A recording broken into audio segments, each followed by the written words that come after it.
Linear inequalities. A linear inequality is an expression that compares two values using inequality symbols, such as less than, greater than, less than, or equal to, greater than, or equal to, and not equal to.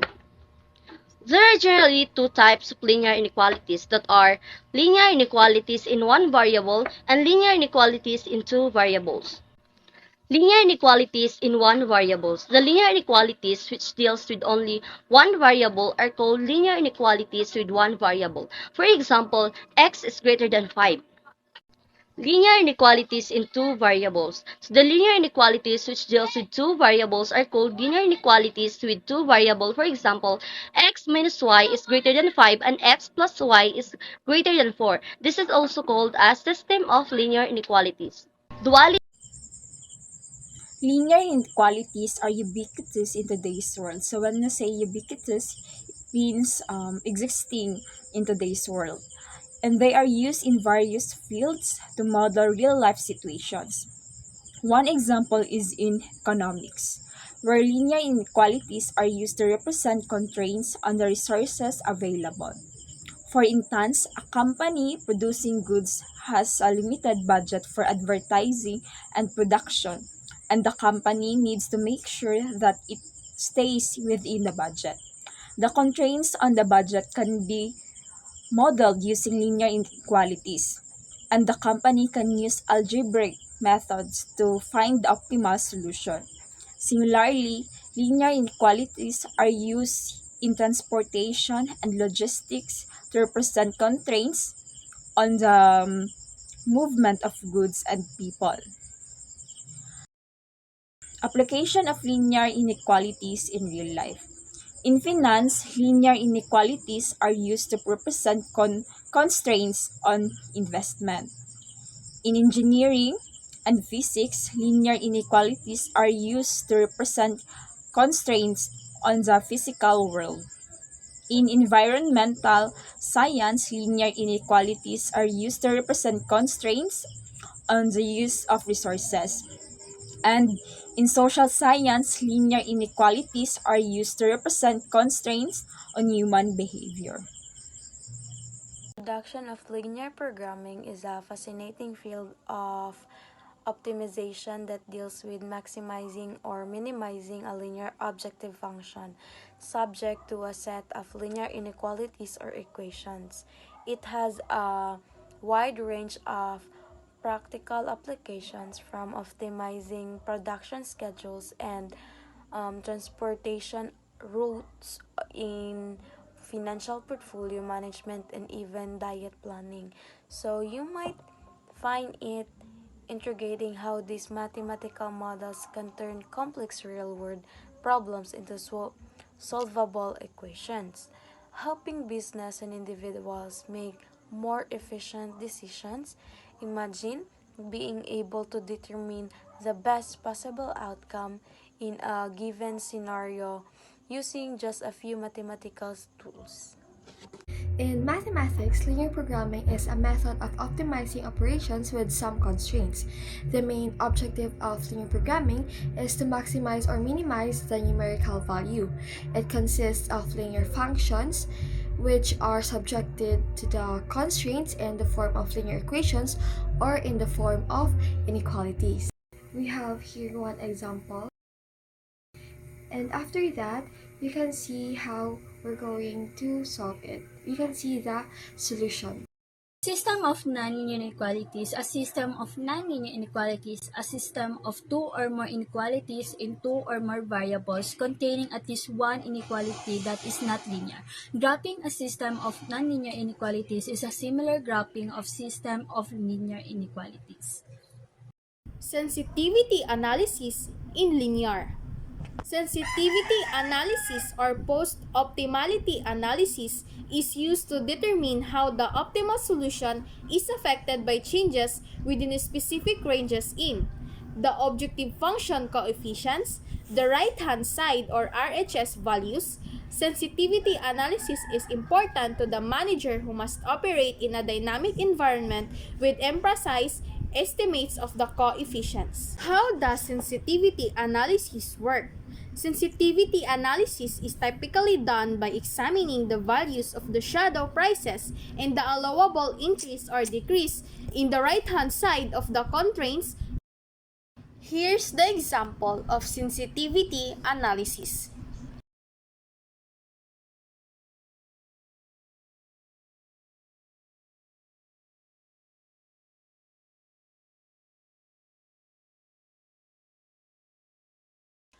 Linear programming is a technique in algebra that uses linear equation to determine how to arrive at the optimal situation as answer to a mathematical problem, assuming the finiteness of resources and quantifiable nature of the end optimization goal.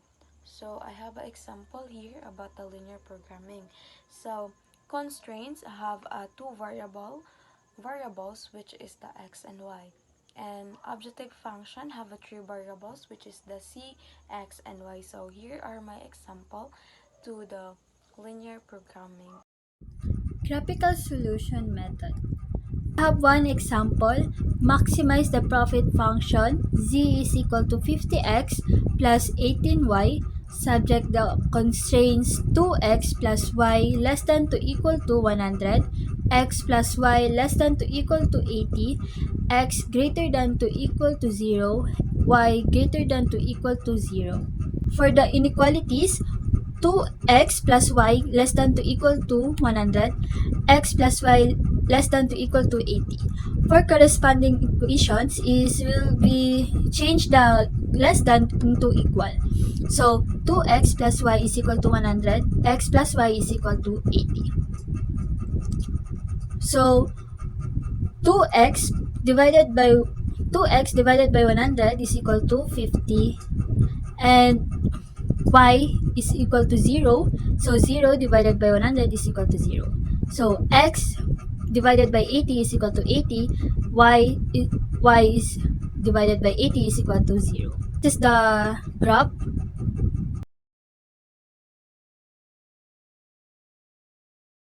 And the corner points is O, A, B, and C. Corresponding values of z is 50 times 0 is plus 18 times 0 is equal to 0. 50 times 0 plus 18 times 80 is equal to 1,440. 20 times 50 times 20 plus 18 times 60 is equal to 2,080. So 50 times 50 plus 18 times 0 is equal to 2,500.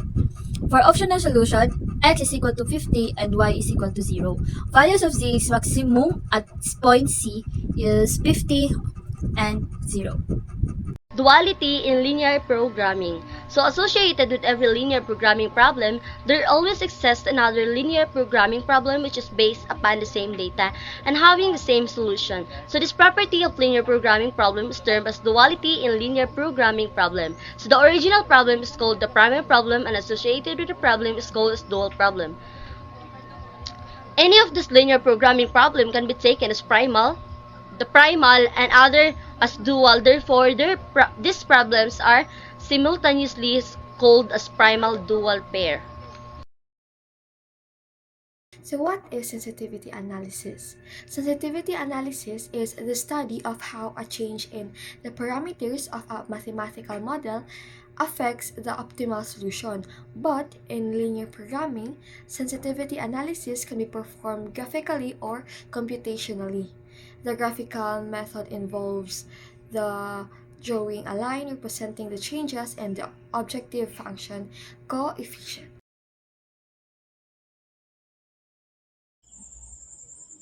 Integer linear programming, or ILP, is a mathematical optimization technique where the objective is to find the best solution from a set of feasible solutions.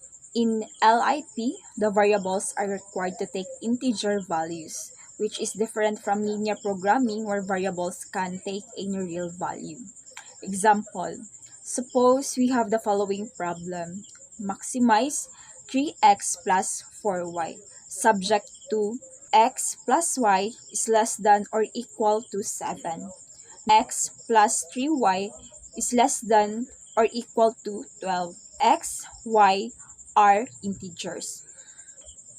In this example, we are trying to maximize the objective function 3x plus 4y while satisfying the given constraints.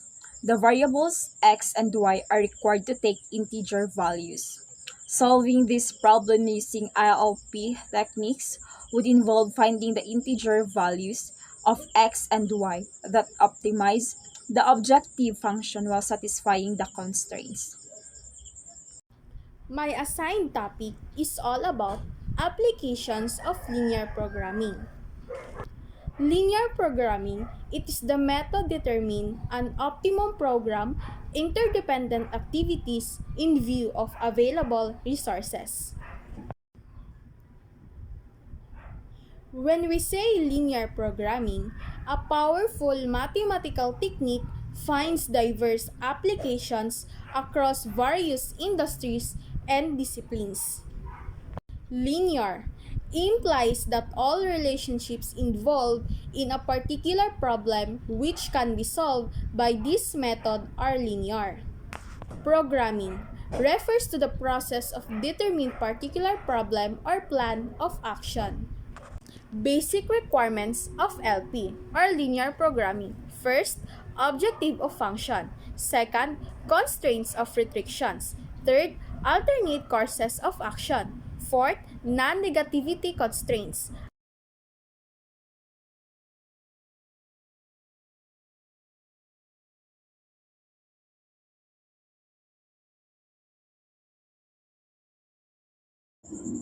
Basic of truth table. So a truth table is a breakdown of all the possible truth values returned by a logical expression. A truth value is typically either true or false, or 1 or 0. In some cases, the value might be based on another binary system, such as on and off or open and closed, but these are not as common. Truth tables are used in Boolean algebra and in other areas of mathematics and science that rely on Boolean logic to show the possible outcomes of an expression or operation in terms of its truth or falseness. A logical expression includes one or more Boolean functions that determine the logic used in calculating the expression's truth or falseness. The most common Boolean functions are and, or, and not, which are described in the table. Type logical conjunction, logical inclusive disjunction, logical negation.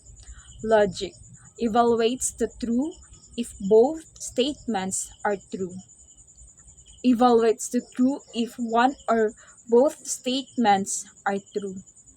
Evaluates the true when the statement is false and evaluates to false when the statement is true.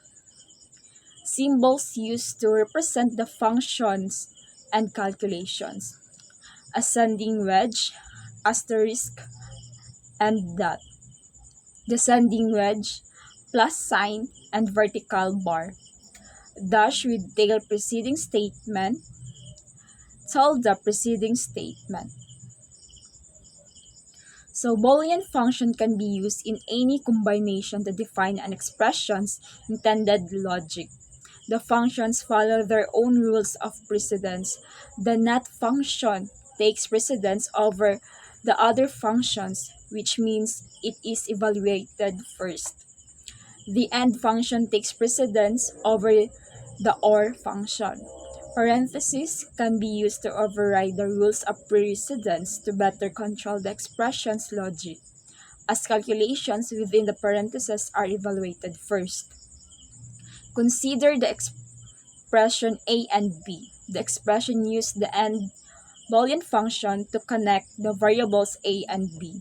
The possible outcomes from this expression can be mapped out in a truth table. The truth table would include a column for each variable, a column for the outcome, and a row for each possible value combination. In the following truth table, the letter T represents true or 1 and the letter F represents false or 0. So as you can see, the expression has 4 possible truth-value combinations. The first row of values after the heading shows a value of true for each variable. The final column highlighted in blue also shows a true value.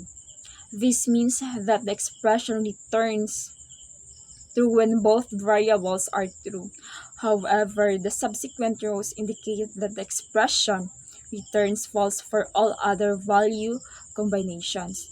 In other words, if only one variable is true or neither of them is true, the expression evaluates to false.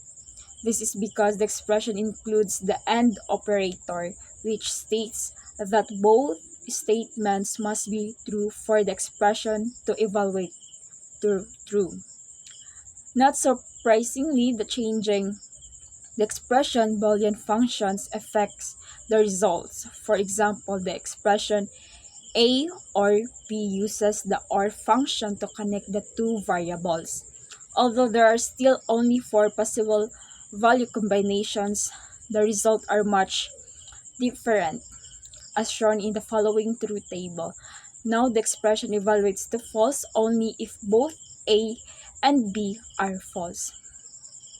So like for example, as you can see in the table, in the first column, which is in the letter A, there are true, true, false, false, and the second column, true, false, true, false. So in the third column, A, so in the third column, A or B, which is highlighted in blue, true, true, true, false. You can also use both truth tables when working with the NOT operator. For example, the expressions NOT A specifies the logical negation of A because there is only one variable. The truth table requires only one column for that variable, along with the outcome column. So that as you can see, the table requires only 2 value rows because there are only 2 possible values, true and false. Because the NOT operator is used, the expression returns false if A is true and returns true if A is false. Understanding tautologies. A tautology is a mathematical statement that is always true no matter the values of the underlying statements. The definitions with their accompanying terminology will be explored later. In mathematics, a statement is a sentence utilizing letters, numbers, and symbols that is either true or false. A compound statement is a statement made from 2 or more simple statements. All statements are used to build statements and compound statements. These symbols are used to create and combine logic statements. Remember, tautologies are compound statements that hold true for all values of the individual statements. Here is the table of tautology logic symbols and their meanings. Logical connectives and operations. So a logical connectives is a symbol which is used to connect 2 or more propositional or predicate logics in such a manner that resultant logic depends only on the input logics and not the meaning of the connectives used.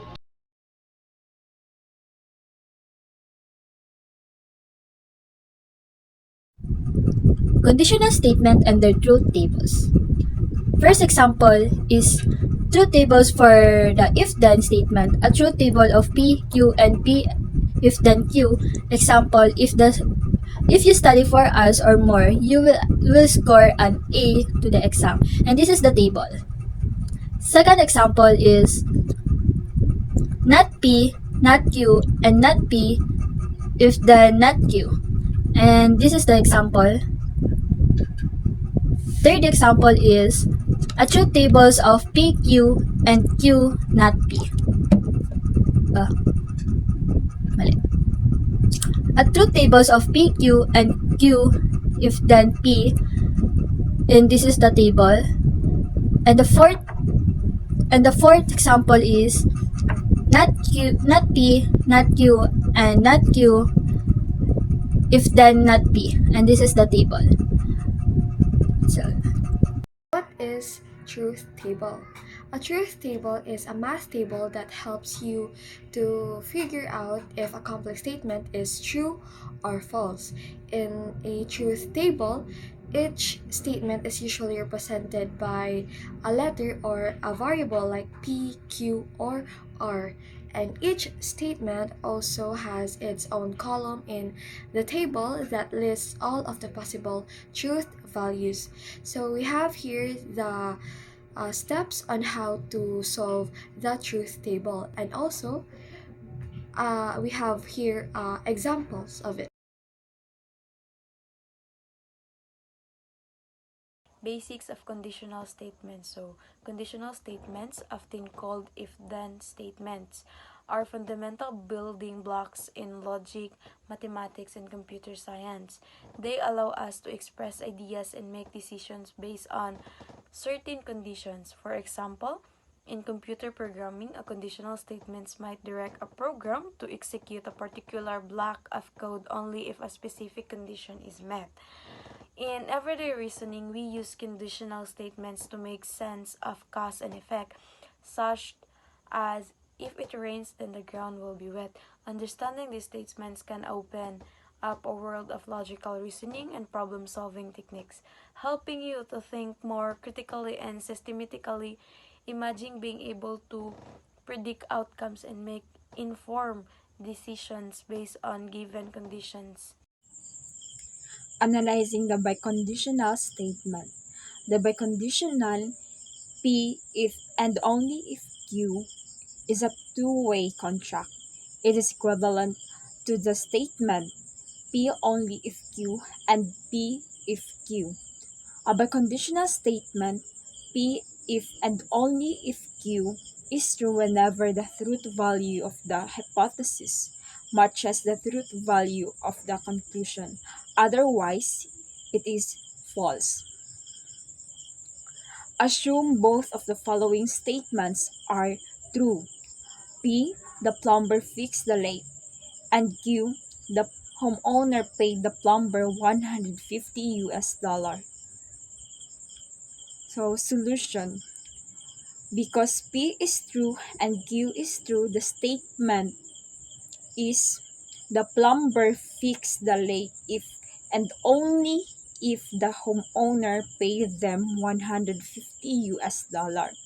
Because both P and Q are true, the leak was fixed and the plumber was paid, meaning both parties satisfied their end of the bargain.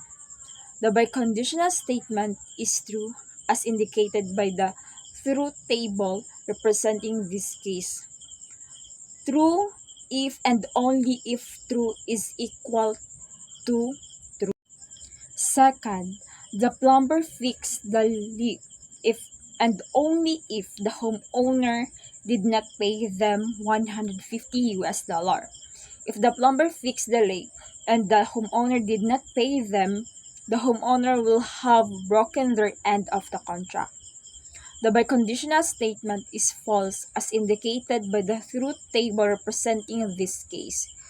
True if and only if false is equal to false. Third is the plumber did not fix the leak if and only if the homeowner did not pay them $150. In this case, neither party, the plumber nor the homeowner, entered into the contract. The leak was not repaired, and the plumber was not paid. No agreement was broken. The biconditional statement is true, as indicated by the truth table representing this case. False if and only if false is equal to true. Truth and logical form. The set condition necessary for a given proposition P to be true is known as the truth condition of P. Truth conditions are often also called entailment. It is the proposition P is true, then all truth conditions must be satisfied. All entailments of P must be true. Example, consider the proposition expressed by the sentence. So the child pinched the elephant, so false.